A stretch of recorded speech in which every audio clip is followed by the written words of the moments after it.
Let's have a look at the next corner. That's my favorite one, Pierrot, and you know that. Yes. You know why it's my favorite one? As you always get so many different flavor coming out. But beautiful flowers on the marjoram. They can be cut and used on the presentation. They look beautiful. And rosemary should be used, as you know, on a little rabbit. Yes. Cut not too much. We've got a big bush there, yes. So they should cut. We should cut on that bush and not cut on the young root. Huh? Yeah. The sage I'm using every other Sunday when I do a little veal on a trolley. You know, a back of veal, flavor with sage, beautiful well. Now let's have another look at the tarragon. That's my favorite spot. The tarragon is superb. We use tarragon again in the rabbit. That's a lovely dish. And my favorite dish, or let's say one of my favorite dish, I'm going to do the tourte aux pommes de terre. Ah, oui? A patate. You know, when I used to do in the winter, I used to do that. Lovely puff pastry dish. So later in the series, I'm going to use the tarragon. Okay. Tarragon will be a jolly good news. And that we've got a little bit more salad there. Keep an eye on it.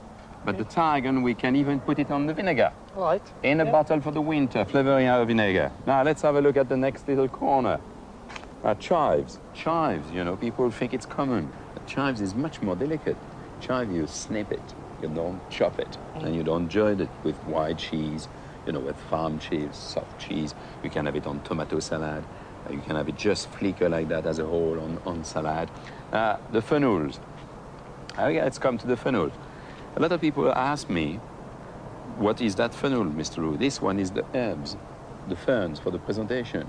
There's two kinds of fennel, as you know. You've got the bulbs, which we haven't got here, which is for the vegetable, and you've got the herbs. Now, the herbs is superb as it stands. Having said that, it's becoming a bit yellowish. Yeah.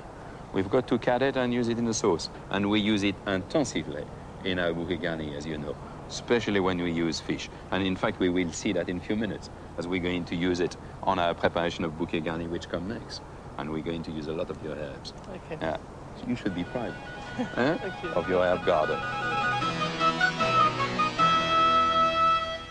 One of the pleasures of cooking is to make up your own bouquet garni. In the middle of last century, a famous chef defined a basic bouquet garni as one containing parsley, thyme, and bay leaf.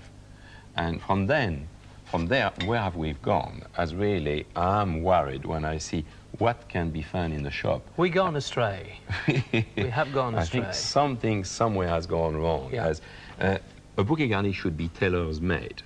We will have a look at the one we do in our restaurant at Gavroche and Loire, Sardine. But let's have a look what can be bought in the shop and really open up one or two of those little sachets. I mean, they look like infusion. Herbal infusion. Well, that's what they are, Michel. Well, yes, but, you know, do you want to go... No, I would never put that in my cooking, but that's what they are. You look at it, I mean, it's full of marjoram, oregano, it's more like sprinkle... I mean, it's more a product for sprinkling pizza, really, than using a bouquet garni. Yep. And there is only one out of all of them there we've got there, which is sensibly close to what we use and wrapped in a little muslin, which is using, it says, parsley, bay leaf, thyme and celery. And let's smell it as well, as it be interesting. Mind my finger. Yes, I've done that before. Yeah, I know you have. Look at the color and the content. And it does smell good. Now, the only problem will be, again, it is dry. Now, when you've got dry herb and dry product, you never get something which is as good. Dry herbs. Herbs. Now, you never get something as good as when it's fresh. No, that's correct. So we insist, and I think we should say that we insist, that please try to avoid to buy a bouquet garni. Do make your own bouquet garni. It takes little time and very few products are needed. I mean, let's have a look. And there's different bouquet garni for different things. It's tailors made. Yes. The poultry one should be, that's a finished product, all wrapped with the string. The poultry needs a little celery, parsley stalk, little tarragon, and bay leaves. That's for the poultry. Now, the game we use onions with orange skin, which flavor beautifully well, and romarin. Yep. Rosemary. Rosemary.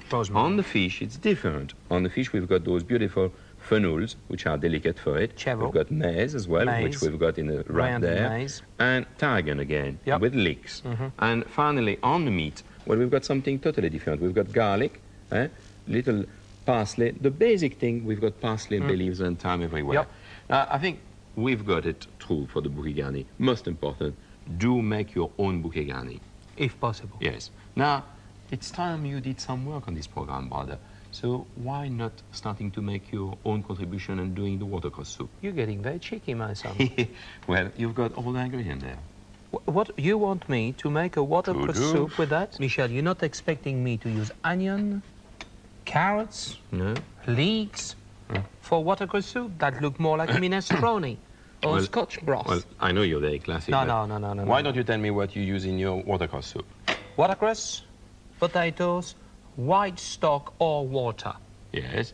That's it. And the watercress and the potatoes. That's it. You're a cheeky devil. No, Michel. You're a snob. I am not going to do watercress soup like that. If you're using chicken stock, you know pretty well that in the basic of the chicken stock you've got leeks, carrot, and shallot. No, that's you different. Do. But you're having some more. Well, having said that, you know... No, I'm not going to argue with you. Don't think that I'm not going to do it. I mean, you haven't upset me. It's just Well, you have proof upset that me. you think that classic is right. Let me do my soup. I will do it. I will do it with my I wouldn't call it watercress soup, Michel, if I were you. You could have problem. You're classic. I'll Let leave me laugh for a second.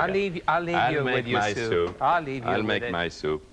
Now, the older brother is always the right one, they say, but on that instant, I don't think he is. Now, let's have a look at what is needed for my watercress soup. I've got the butter here, and I'm going to melt it into the pan.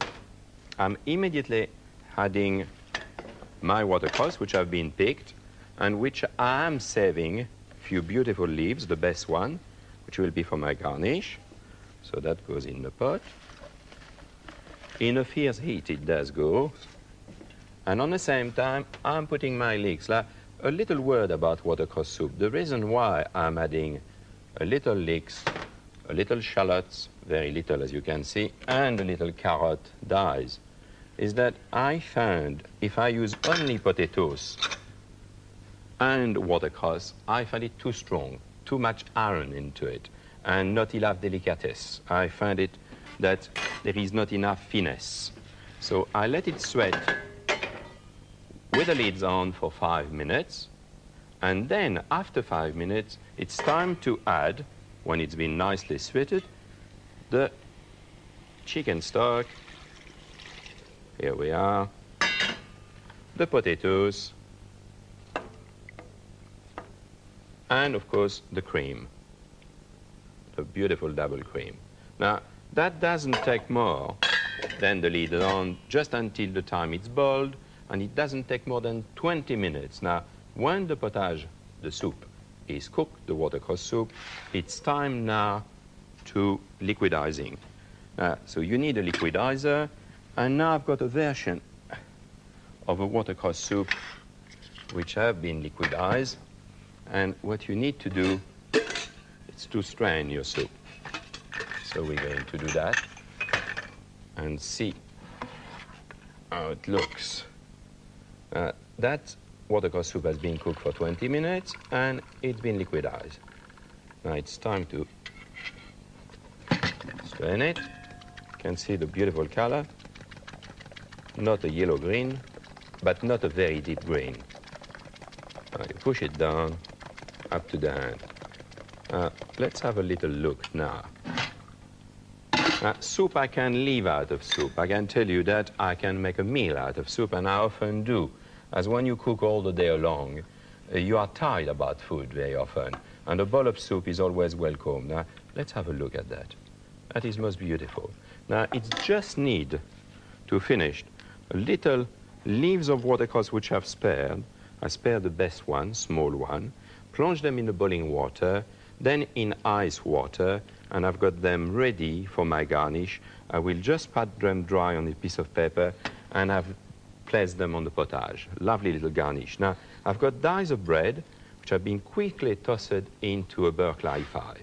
Just quickly tossed, and that will go into the potage. And that's the watercress soup.